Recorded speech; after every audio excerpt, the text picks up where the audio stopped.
Thanks for coming to listen to this podcast. My name is Honey K, and this is part 2 of the discussion of sexual abuse of Black men based off of this interview that Raz B did. Have you ever talked since? I never talked to Chris. It would be nice to talk to him. I think that you're one of the first Black men celebrities, even before Tyler Perry did on Oprah, to come forward and say, I was molested. This is what they did to me. This is who did it to me. I know. You didn't do it because it was popular at the time. You actually did it when it was unpopular to do it. And then you later retracted it. And there was speculation that you were pressured by people in the streets. Do you regret retracting it? Well, yeah, of course, because I had all the power then.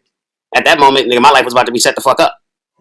But no, he's like, let me go get that video. Let me put $10,000 in his pocket because he don't have any money. Let these gangsters go ahead and do it. Boog say his story. He got his story. It is what it is. I'll leave him out of it. But he was there. And I'm pretty sure, because I'm not dumb, they drove me there to get what they needed to get. There's no press release or video that you want to make, Boog, to clear that up, nigga. You work with Marcus Houston. And they want to try to clean this shit up. And when I looked, I'm like, this is some demonic shit. This is demonic. These niggas want this. This is deep. And I was like, yo, this shit really serious. But hell yeah, I want to say, yeah, I would love. I didn't even know what the fucking word retraction was. I never really heard that word. Like, you know what I'm saying? Retraction. You know.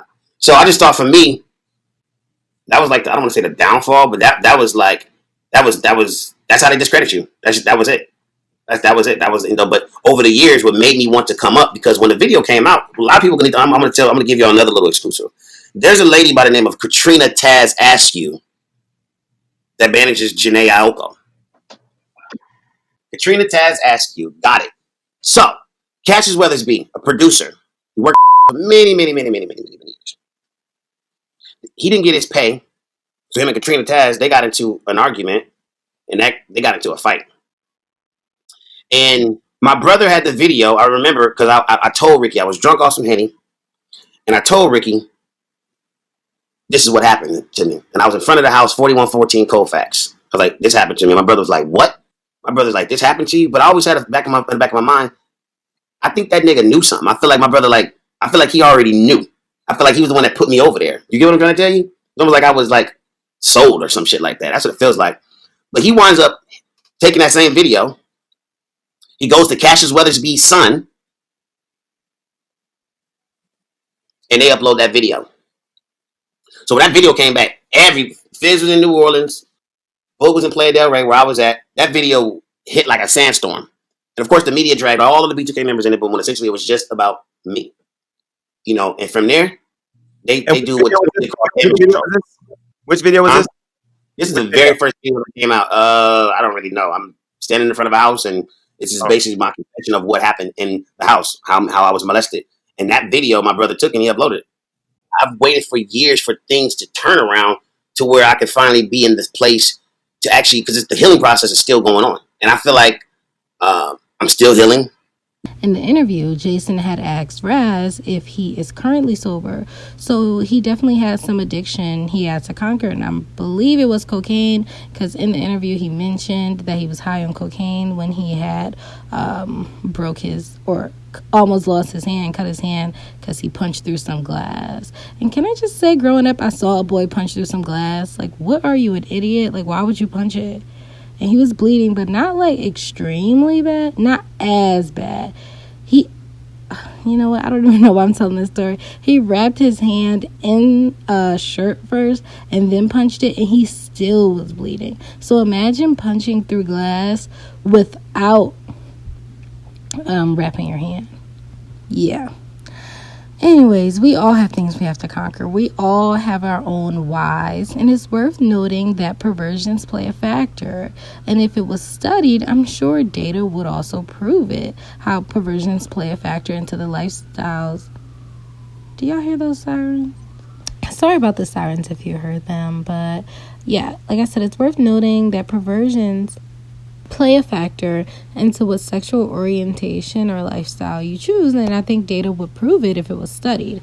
Now, the name that they were beeping out in the interview, I've already said it was Chris Stokes. He was like a producer, manager, music exec. in the industry. Now, just to get these ages together, he is 20 years older than Raz B. And if Raz B was 5 or 6 when his grooming began, then Chris was 25, 26. But I think he actually started getting abused by Chris. No. Okay. So yeah, it had to be when he was 5 or 6, because he said he was over there when he started getting groomed and learned how to masturbate. So Chris was like 25 or 26. And when the actual sexual abuse began, Raz said he was around 12. So Chris was 32. So for me, this age gap matters. He is a fully developed brain having grown AZZ man blatantly harming a child. Have you all seen that Black Mirror episode about pedophiles? I think it was called Shut Up and Dance. They all were willing to do anything not to get caught. But at the end, they all got their hands really dirty, trying not to get exposed, and ended up getting exposed all at the same time. And this is kind of like what's happening now. A little predictive programming there. The world is exposing pedophiles left, right, up, down, diagonal, all over the place, okay? Side note, I never knew that Marcus Houston and Jay Boog were cousins. And if you don't know, Raz B and Chris Stokes are cousins. Janae Aiko and Lil Fizz are cousins. So yes, a lot of blood ties going on. The incest is real. I may even be missing some.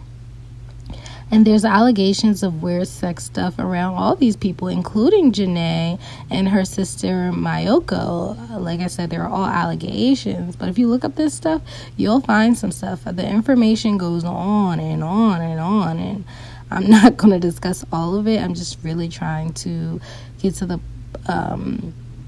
understanding of this type of human behavior and why we grow up to be that way that we are based on what happens to us as children.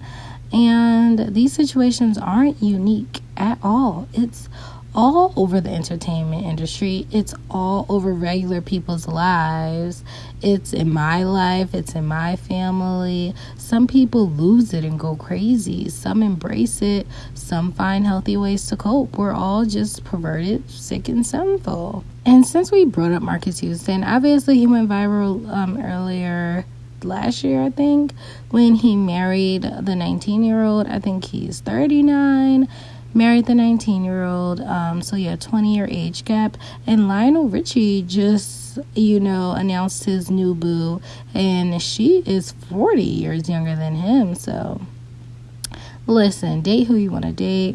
I think I would marry or date someone way older than me if they're super rich as well. So, who cares?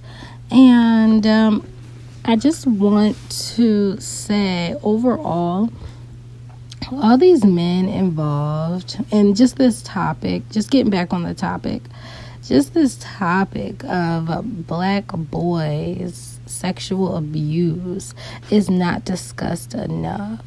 And they need their, they can join the Me Too, or they can have their own movement, whatever it is.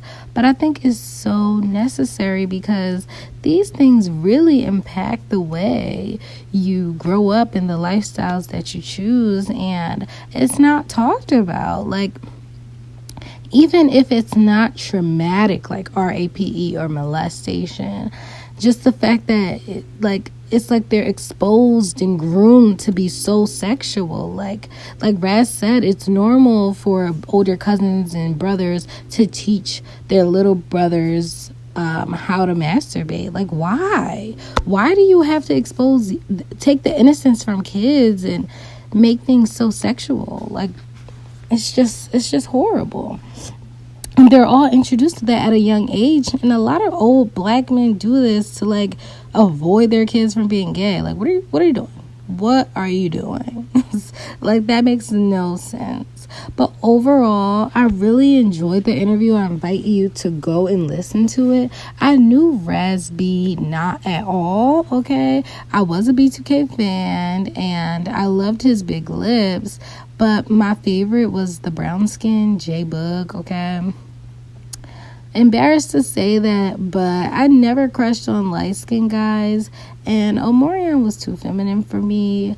But after this interview, I like Raz the most, okay? He is a gentle hood nigga, okay? Nice, respectful, but don't play with him. In the interview, the hood did come out here and there, and I like that. And overall, you can tell he's authentic and keeps it real, no frauderization. Besides, in the interview where he seemed to be kissing Chris Brown's AZZ, you know, that part was a little too much. Like, he kept saying, you know, Chris tweeted something about him and some shady stuff, and he was like, man, it's cool, I want to meet him, like, get off his DSEK. Anyways, I shouldn't say that in this context of this video, but the point is the point. If somebody disrespects you in a tweet, it's like, don't be kissing their butt. But maybe that's just a business move. I don't know. But also, if Raspy speaks Chinese, I have an even bigger crush on him, okay? How did you enjoy my 13th podcast? I think this will actually be my final one. In the first podcast, I said, we'll see if I make another. And I ended up making 13. This is the 13th. And I hope you enjoyed this series of having, you know, some deep discussions. Well, me talking to myself about what popular topics reveal about human behavior. That's overall what this podcast is about, and I enjoy getting my opinion out. I felt like I needed this outlet, but I think now I need to find another one. I realized that, you know, people are crazy, and I could just be crazy and extra paranoid, but I was diagnosed with generalized anxiety disorder, and whatever that means, now it has evolved into me being paranoid, okay? And my paranoia has kicked in enough to make me think, even though I'm faceless on these, you know, streaming platforms, even though, you know, it's how would people find out who I am, I just think, like, hackers can trace things. Nothing out here is safe, okay? And I have very offensive viewpoints sometimes. So I would never want to offend someone who becomes so irate that they want to hunt me down and kill me, okay? I know that's dramatic, but people in the world are dramatic, okay? People do crazy things. And I watch a lot of thrillers and scary movies, and I just don't want to give anyone a motive. It could just me being paranoid off the movies I've been watching. So it doesn't matter. This is the end of the road for me, at least for now. We'll see. I may make some more podcasts on more lighthearted topics just whenever. We'll see. And I may or may not start a blog. That feels a little safer. I don't know if it actually is, but it just feels so. And if I do, it will be linked in the description whenever it's up and going. So make sure you check that just in case. And thank you so much for listening. Feel free to leave a like if you agree and a dislike if you disagree. Leave a comment on your opinion. I'll still be responsive. This is Honey K, and I'm from the Bronx. Sign 'em off.